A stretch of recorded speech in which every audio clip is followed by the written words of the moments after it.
G'day friends, welcome to today's YouTube video. My name is James, welcome back to my channel and welcome if you are new. Today's WHIMSYWEEN prompt is Bizarre Bento, and a bento box is kind of a Japanese little lunchbox, and everything's compartmentalized in there, and it's a nice, healthy, full meal of usually some rice and, a protein and little vegetables. I love bento boxes, not gonna lie. I love the convenience of them, and I love that there's just something so satisfying about everything being separated. I'm not one of those people that's picky. You know, I can have my peas touching my corn, but there's something so satisfying about the way it's presented, and I think just the fussiness of it. I mean, it makes you eat slower, and I'm someone that will eat my feelings, and I can also eat them quite quickly, so it's not lost on me how I've gained this much weight in the last couple of months, but yeah, bento boxes are usually a little stuffy, and anything I have to eat with a chopstick I'm usually slower at, so I think overall, maybe just a little bit healthier for me. And bento box, it's the original meal prep, right? That's what I think of it as. But this is the prompt. I know I usually confuse people when I get a little Japanese on the prompts list. Last year we had WHIMSYWEEN that really confused everyone. Oh, ironically, that little urban sketch underneath there is Harajuku. But I used to live in Japan. I lived in Japan in 2009 and 2011. I used to work there at Tokyo Disneyland. For those of you who don't know, I used to be a professional dancer. That's where I met my husband 10 years ago. We met at Tokyo Disneyland. He was a singer out there. And yeah, that's my whole life story wrapped up for you neatly. There was obviously other stuff that happened. But so Tokyo Disneyland has that's just it. I love that. But Japan, it would be a gross understatement to say that it has a soft spot in my heart. I truly see it as my second home, which I'm confused about really, because Australia is my home. I was born and I lived there, and I was raised there. I live in the States now, so now technically the States is my home. But I consider Japan my home. So I don't know what I'm supposed to say. Is there a way to actually calculate what your home is?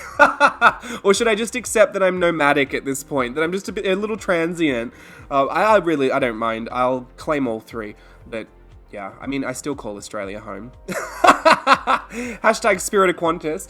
You know what? I'm gonna run off on a tangent here. I have been anticipating going home to Australia, so much so that on Facebook, when the videos start playing and you just scroll through them and you've accidentally spent about 45 minutes on Facebook for no reason, I've been watching the Gogglebox ones. Now, if you don't know what Gogglebox is, let me just try and summarize it. It's basically the best show that's ever existed. There's a UK version too, which I actually quite like. The Australian one just sends me because it's so Australian. Like, everyone's responses are so Australian. It makes me feel like I'm at home.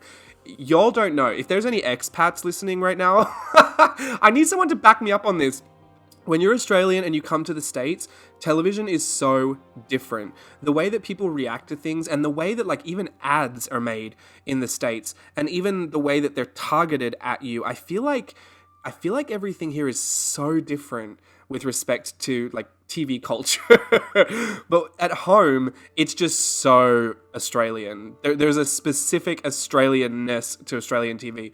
And Gogglebox is so funny because it's a show where you're watching other people watch television and they're reacting to it. So you're getting the most Australian kind of hilarious reactions to everything. It makes me feel like I'm at home. Obviously, all the accents really make me feel like I'm at home, but it's just funny to see everyone's response, because even some of the responses I feel like possibly wouldn't get aired in the States. But yeah, any expats out there that can vouch for me on that, because that is something that I really do notice. At home, I will gladly sit through the ads because they fall on my ears better. But in the States, I can't. I'm so sorry. I don't know what it is. Sometimes I feel like a lot of the advertising in the States is really dumb humor that's aimed at me if I were 2 years old. That sounded so rude. Sorry, I'm still sick. I'm blaming it on the sickness and the meds. No, I truly, sometimes I do feel like some of the humor is just a little boom chink, which may be just me seeing that. I'm not quite sure. Maybe it's the accents that I can't understand. No, it is too, because only Americans can get away with that real sitcom kind of a humor. That's what I feel like all the ads are too. I guess I'm specifically talking about ads, which makes sense because on Gogglebox, they were watching the Qantas ad, the I Still Call Australia Home. Was it Qantas or the tourism ad? I think it was Qantas. Spirit of Australia. Wait, who was that? Was that Qantas? I'm so confused now. It was literally my grand's favorite song, so I should probably remember. But anyway, I love that song. Still Call Australia Home. All of that to say, Gogglebox were watching that, and as I was watching them get teary about it, saying how nostalgic and Australian it was, I started getting teary because it made me feel really homesick, and yeah, it was just so unusual. I've said this before, but as I get older, I get a lot more homesick, and it's not because I don't want to be in the States. I just didn't realize how different things could be, even though like both countries speak English, both countries like I don't know.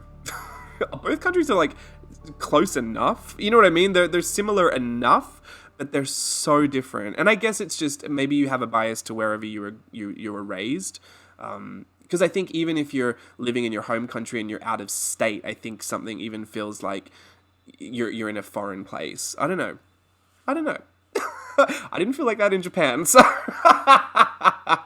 you know why I didn't feel like that in Japan, because everything was taken care of. I don't know if I've ever spoken about this before, but like back in the day, as a dancer, my first contract, like my first job at Tokyo Disneyland, like the contract was so laid out for you. You literally had to work 5 days a week. They gave you an apartment. They flew you over there. They trained you. They give you your schedule, and all you have to do is show up 5 days a week to do your dancing, and then they'll give you all this money. Like, and you didn't have to pay for rent on your apartment either. You didn't have to pay for rent. You didn't have to pay for utilities. They would just be like, yeah, no, stay here, and this is your apartment for the next 9 months, and enjoy, like, have fun. Here's your money. That, I mean, it sounds like a dream, right? Because it actually was. And that is why I wanted to do it so badly, because I was determined to go to Japan either way. I actually thought once upon a time, like, if that doesn't work out, maybe I could try teaching English there, because I knew that was a path that a lot of Australians went on. But obviously I'd really prayed that the dancing would work out, because I thought that's going to be a lot easier for me. And you guys might not know this about me, but I am naturally very lazy and love the easy way out. So, that was really in full effect when I was 18 years old and just coming out of high school. But yeah, that was my first contract, and I'm guessing that's probably why the living there seemed so easy and so fun and so nice, because I had next to zero responsibilities. And I think the first time that I've really ever felt these responsibilities of life has been in the States. So that's been a really interesting learning curve, because I have, when I was dancing in Japan, I had all of those things taken care of for me. When I was working on the cruise ship, it was a completely different set of responsibilities that were being taken care of for me. I still had that free lodging, but then I had like free meals. Like they would provide, there was a mess. You could go and eat your breakfast, lunch, and dinner was just provided to you. So I never had to cook. It was a lot harder to do your laundry on a ship with like 2 working washing machines and 1,200 crew, but that's not for here. No, I've got stories for days, but I think that's why once I was on cruise ships and Tokyo Disneyland, like I had so many contracts that I was working that would really set you up to not have to, be an adult, that when I actually came to the States was the first time I ever had to be an adult properly. Even when I was at home recovering from my car accident, like let's not be real, I was staying with my family. So there was still a lot that I didn't have to figure out for myself. Don't worry, I didn't stay there for free, but it was an interesting experience coming to the States and like realizing what it was to be an adult for the first time. And yeah, I don't know where I'm going with this. I'm just trying to say it's been interesting making this my home. And my mum said before I came here, she was like, you're going to need about 7 months. She got this from somewhere. I don't know where she got it from, but I shouldn't have believed her, because took longer. But she goes, you're going to need about 7, or maybe she said 12. Because she may have said 7 or 12 months you're going to need to fully adapt to living in a new place. But also I had to get over the fact that I wasn't going to be leaving it, because I thought, like, my life had been so just up and go wherever, and then come home for your break, and then go off on another adventure, and go on a different cruise ship, and sail a different part of the world. Like, this was the first time I was committing to being in one place for years. And even that kind of scared me a little bit. I didn't think I would like it. And I thought, what am I going to do? I think one day, I said to myself even, and my mum was like, don't worry, just make sure you tell someone where you're going. I was like, one day, well, if I hate it so much, I might just get up and leave. Like, I don't know what I might do. I couldn't anticipate what it would feel like as an adult, to be in one place for so long, or to commit to living in one place for so long. Even when I first signed the lease that we had here, I was just like, oh, like, do I have to sign it? Because that's just a lot of commitment for me. Yes, you do kind of have to sign it, but yeah, those things I never really had to learn until I was 25, 26. It's kind of late to learn those things, but happy to say I've learned them now anyway, and I do love where I live. There's a lot of benefits to living here. I think the biggest benefit is that my business, I believe my business has better opportunity here. And the better opportunity my business has, the better opportunity I have to share that back with everybody. So that is a true blessing for me, and I'm really appreciative of that. So thank you, America. I'll save that for Thanksgiving, actually. Take that back. I'll give it back to you in November.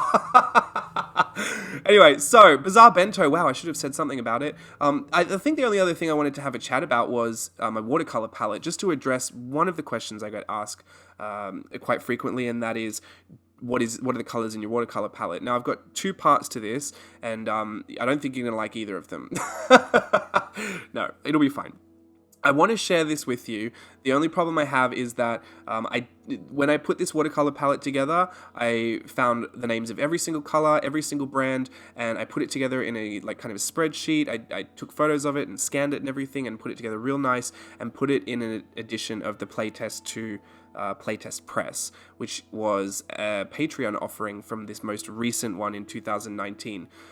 The issue with that is that when I do those playtest Patreon experiences, they're not, like, the content on there is not going to resurface anywhere else. So because it is in there, I cannot put it somewhere else. And that's just to respect the investment that the patrons had made to access all of that content. And, you know, I have to protect, the one thing I've got to protect more than anything is my integrity. And since I say that it is exclusive to that experience, I just can't put that out there. So I hope you understand that. Having said that, the second part to this is not to worry too much, because these palettes change all the time. And I even wrote up in that article that I seasonally change palettes, and sometimes I'll change them like 2 or 3 times a week, just because there are, you know, as I'm using them more often, I realize, I need a green, I need a better green, because I keep having to mix one. So I'll find a better green, and then I'll toss out one color that I didn't really need because I hadn't used it a lot. So excuse me for a second. Wow, that's just gonna hang around forever, isn't it? Anyway, but yeah, so that's all I'm saying about that, is that those palettes do change. Please don't think that this is like the JLB Creative palette and every color in here has been vetted and it's, you know, going to stand the test of time. It's all perfect. It's amazing. Some colors are in there just because I hadn't used them for a while and I thought they might be a good addition to the mix, but some of them I really haven't used since they've been in that palette either. So if I do change them out and remember to do it, I possibly might do another spreadsheet for everybody and make that one public. But at the same time, I really don't think you're going to get much out of it since, you know, like myself, those watercolors are quite transient. So I'll leave you with that. Another thing though, if I was to give you any advice, I think people are asking because they want to know which colors to add to their collection. If you are current and you do stay up to date with my Instagram and my YouTube, my social media, I generally always mention which ones I'm loving the most or which ones I'm really taken with. So that's a good way to get a handle on that. And from this palette in particular, I'll just say the Gekoso watercolors from Ginza in Japan. Unfortunately, they're really hard to get, but I do love those. I got the primary set, and those primary sets, it's kind of like a bright pink, a bright yellow, and a dark blue. But I also got 2 colors, like a light blue and a light pink, and I really love those 2 as well. So there are Daniel Smith colors in there. I think the ones I would always recommend are Moonglow, Kyanite Genuine. I also love Lavender and Wisteria. I don't know why I love those 2. And there's another one, Naphthalmide Maroon, has come in really handy lately, so I love that. And Candy Cane Red, I like that one too, but I think that one was seasonal. It's supposed to smell like peppermint or mint or something. Candy cane. What does a candy cane smell like? I don't know. I've forgotten. Anyway, so those are the ones I'd recommend from there, but then there are the handmade ones as well, so that's kind of difficult because those are always usually hard to get. And as it were, like I've pretty much been gifted mostly everything in my studio. Let's not lie. I've been very, very spoiled and very lucky. So a big thank you again to everybody that has that's for some reason, felt like gifting me art supplies. I don't know, A, how you part with them, and then B, like how you could just be so generous to give them to me. It's so sweet of you, but I have been gifted a lot of those art supplies, and so especially the handmade watercolors, I've bought a few, but I know they're super hard to get, and this is probably the first time I actually ever experienced like the disappointment of missing out. Like I have the FOMO, I have the fear of missing out, but the DOMO, the disappointment of missing out, like I was honestly on another level. And I'm running my own Etsy store. Every time I would sell out of something and I got a bunch of messages from people that are just so upset about it, it's very bittersweet, because I think, oh, I'm so happy that it sold out, but also like, oh, now I'm going to have to deal with like all of these messages of people that are really upset at me. And pardon me, I would think, what am I supposed to do? Like, surely people could understand that it wasn't up to me. I didn't know it was going to sell out, or this is the only amount that I could afford to sell. And you always think that. But then when I was trying to order something on Etsy, as soon as I got to the shopping cart, it said like, oh, 20 people have this in their cart. And I thought, oh yeah, I've seen that before in my store. But then I went to go and check out, and there were only like 4 left. They were gone. So in my checkout, it was like, sorry, this item is sold out now. And I was like devastated. I finally understood what everyone else was understanding, and all of the same instincts kicked in. I was like, I need to message this seller. I need to tell them that I had it, and I really, really want it. And like, do they have a spare? And can I pay extra? And like all the stuff that I've ever been sent myself, where I'm like, surely people understand. I 100% did the same thing. So, I've never made that an issue for anyone. Might I just add, like, I've never responded to anyone and made anyone feel bad for it. But now I can just say, like, oh, I completely understand it now. So there has been other moments where I've actually managed to be that person that bought it before it sold out. And that was more recent too, for a watercolor purchase from Hydrocolor. I actually got the Prism color and Orion, which I am so excited for. They were very expensive, but honestly, I collect this stuff. I work with it. Call it a tax write-off or just call it a collectible. I'm really excited for it, and I can't wait to share that with you. But again, yeah, handmade watercolors, always usually difficult to get your hands on. The ones I do recommend though, I love Designs by Rachel Beth. The 2 colors specifically, Copper Candles from the Happy Birthday set and Manhattan from the Cupcakes and Cocktails set. Those 2 are just like unbelievable. Absolutely love them. What else do I have in there? There's a Winsor & Newton Cobalt Violet, I think. It's an interesting one. It's like a granulating bright purple. So I think that one's interesting. Pardon me. Kyanite Genuine. Did I mention that already? From Daniel Smith. Yeah. I think I'll leave it at that. I don't really need to tell you all the colors because I don't know how many people are writing this down. But all of that to say, when you're building a collection, my strongest advice to you is you really don't need artist grade quality everything, especially if you're only art journaling. Like, please don't get everything in your head that you need light fastness if you're not going to display things in the sun. There's really no need. Unless you plan on living for 600 years, you're never going to see that change color if it's a student grade and you have it shut in your art journal. So please be mindful of that, because a lot of the time you are paying for the light fastness, you're paying for those more expensive pigments, but they're not necessarily going to give you a different result. It's just the longevity of them that you're paying for. So if you don't need it, that is a way that you can save costs. And I would recommend, from my own personal experience, that if you just do watercolor because you love it and you're just having fun, then I would recommend buying a student grade palette that had a lot of mixing colors, and then buying these individual like half pans of certain colors that you think might be really interesting, or certain convenience mixes that A, you either hate to mix, or B, you couldn't mix on your own. Like, they're 2 very specialty pigments, or they have a really interesting effect going on. Like the Hydrocolor Prism, like I cannot find that same kind of